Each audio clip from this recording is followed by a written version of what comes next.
हा चुकवाचुकवीचा उपाय नको. मी महापंडित ज्ञानींना जनांना वादात हरवून आलोय. मध्येच त्यांचा एक शिष्य बोलला, स्वामी, आमचे गुरु म्हणजे कोण समजले? 108 उपनिषद, ब्रह्मसूत्र, भगवद्गीता, 18 पुराणे, निगमागम घोळून घोळून पचविलेले, समजून घेतले प्रकांड पंडित, मोठमोठ्यांना वादामध्ये हरवून अजिंक्य ठरलेले. तेच हे त्यांच्या हातातलं कडं, सुरपूरच्या महाराजांनी बहुमान दिलेलं. स्वतःसारखे पंडित नाही असा अहंकार.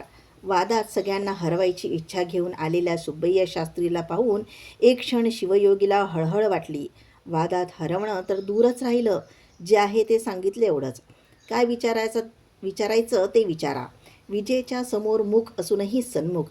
तिन्ही सांजेच्या कोळ्या प्रकाशात प्रखर प्रकाशाचा अनुभव शिष्यांना आला. आज कुठल्या विषयावर प्रवचन करणार आहात? उपनिषदावर. शिवयोगीच्या गोष्टी ऐकून सुब्बय्या शास्त्री जोरात हसला, पुन्हा हसला. त्याचं वक्र प्रदर्शनाने सर्व सभा गप्प बसली होती.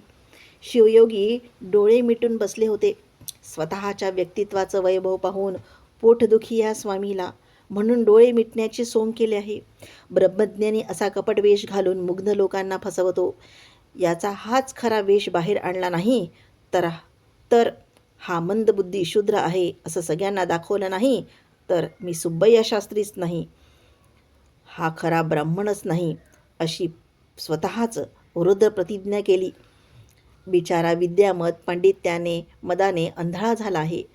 स्वतःच्या शिष्यासमोर स्वतःच अपमानित होणार. एकट्यालाच एकांतात बोलवून बुद्धी सांगावी असा संकल्प करून शिवयोगी म्हणाले, शास्त्रीजी, प्रतिज्ञा तामस गुणाची, तर शिवयोगींचा संकल्प सत्वगुणांचा पराकाष्ठेचा होता. स्वामीजी, ही सभा, या सभेत वाद नको, एकांतात चर्चा करूया. स्वामीजींनी त्यांच्या गोष्टीचा अर्थ सांगितला. शास्त्रीजींनी त्यांच्या गोष्टीचा अर्थाचा अपअर्थ केला. वादाला तुम्ही घाबरता तर सांगा. चोरीचा व्यवहार आम्हाला माहीत नाही. काय असेल ते सभेतच. ठीक, विचारा. शिवयोगीच्या चेहऱ्यावर थोडं हास्य तरंगलं. स्वामी, उपनिषदाचा अर्थ सांगण्याचा ऐकण्याचा अधिकार ब्राह्मणालाच आहे. त्याचा अनुभव बाजूला राहू दे. मूळ शब्दाचा अर्थच सांगायला तुम्हाला शक्य नाही. मी श्रेष्ठ असं सोंग घेऊन ब्रह्मज्ञानी अशी स्तुती का करून घेता? वक्रहास्य होतं त्या सुब्बय्या शास्त्रीचं. ध्येय ठेवून मारलेला बाण होता. आपण मारलेल्या बाणाला स्वामी निर्वीर्य होतात असे समजून, बरं, उपनिषद म्हणजे काय असं विचारलं. त्या प्रश्नाने शिवयोगीच्या मुखावर मंद हास्य आलं. स्वामीजी, एवढ्या लहान प्रश्नाला माझे शिष्यच उत्तर देतील, थोडं थांबा, असं म्हणून गजदंडे शिवयोगी समोर बसलेल्या अल्लम्मा निजगणावर दृष्टी टाकली.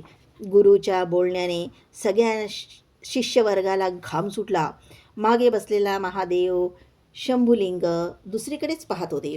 बसवण्णा, मृत्युंजय, गुरुपाद, शरणप्पा, लिंगण्णा, महादेशा इत्यादी अनेक शिष्य बसूनच गुरूंची दृष्टी चुकवत इकडे तिकडे पाहत होते. बसूनच सिद्ध, मी, असं म्हणून उठून उभा राहून सांगू की नको असा विचार करून थोडं उभं राहायला गेला.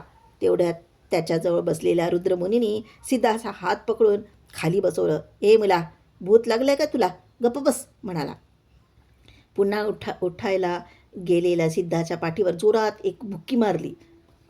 असं अक्षर म्हणता येत नाही आणि उपनिषदाचा अर्थ सांगतो म्हणे. गप्प बसून मजा पाहतो की हात पकडून बाहेर घालू? रुद्रमुनी रुद्रासारखा बोलला. तेवढ्याच जोरात सिद्ध म्हणाला, मला भूताने पकडलं नाही, या शास्त्रीला पकडले भूत काढावं म्हणतो, म्हणूनच. ए मूर्ख सिद्धा, जास्त बोलला तर तुझ्यातलं जीवच बाहेर काढतो, समजलं? गप्प बसून राहा. दोघांच्या मध्ये हळूच बोलणं चालू होतं. शिवयोगींनी शिष्यांना उद्देशून आज्ञा लिहिली. निजगुणा, अल्लम्मा, गुरुपाद, रुद्रमुनी, उपनिषद म्हणजे काय असं शास्त्री विचारत आहे, कोणीतरी एकाने सांगा. सभेत पुन्हा मौन झालं. सगळ्यांनी आपल्या माना खाली घातल्या. शास्त्रींचा आवाज गडगडणाऱ्या आभाळासारखा वाटला. सकाळच्या प्रशांत वातावरणात तो आवाज तरंगत तरंगत सगळीकडे पसरला. स्वामीजी, काय ह्यांना उगीच त्रास देता?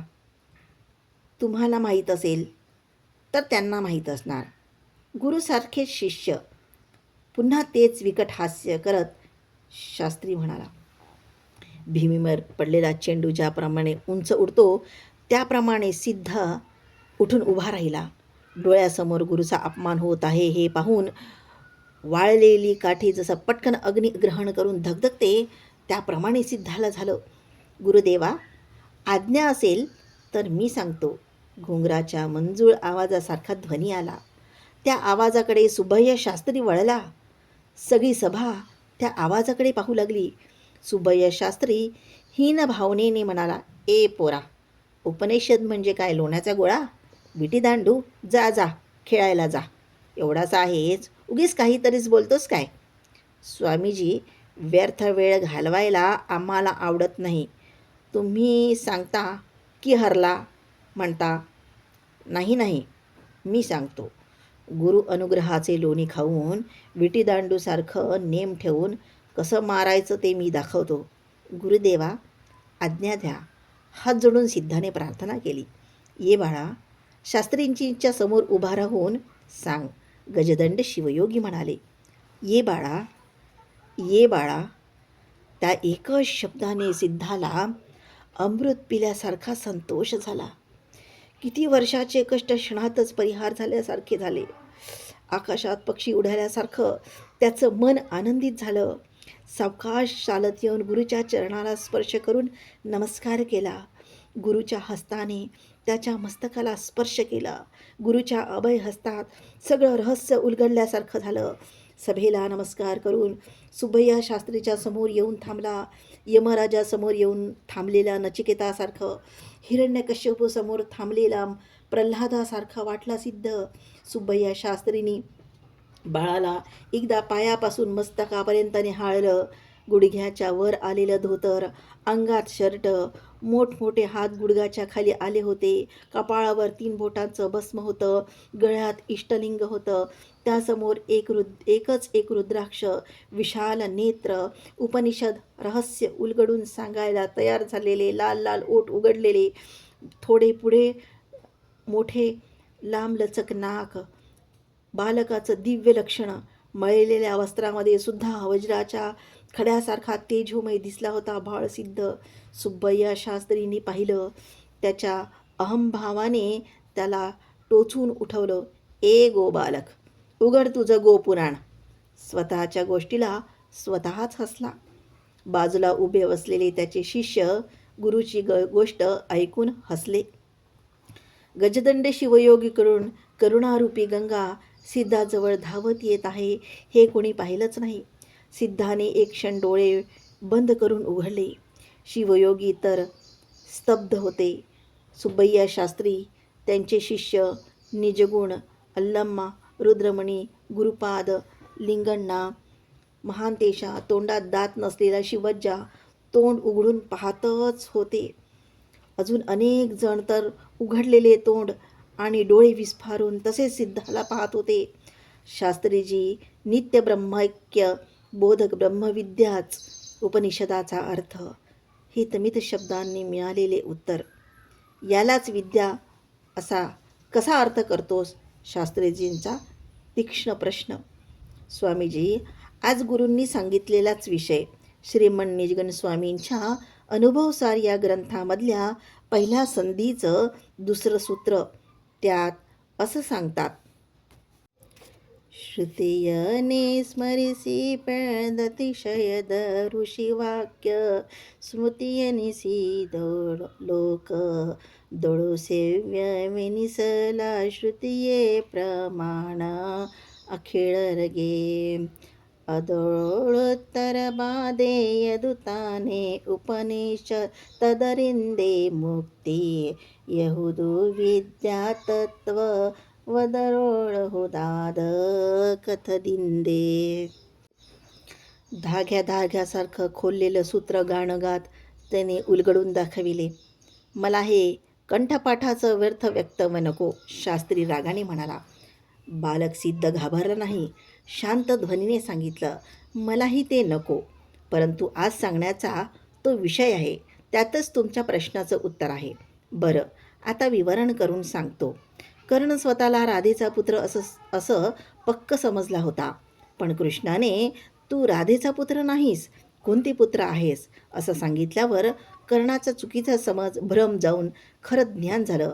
त्याप्रमाणे ब्रह्मविद्या शिष्याच्या हृदयात राहणारं मी जीव असं अज्ञान भ्रांती जायला कारण होतं.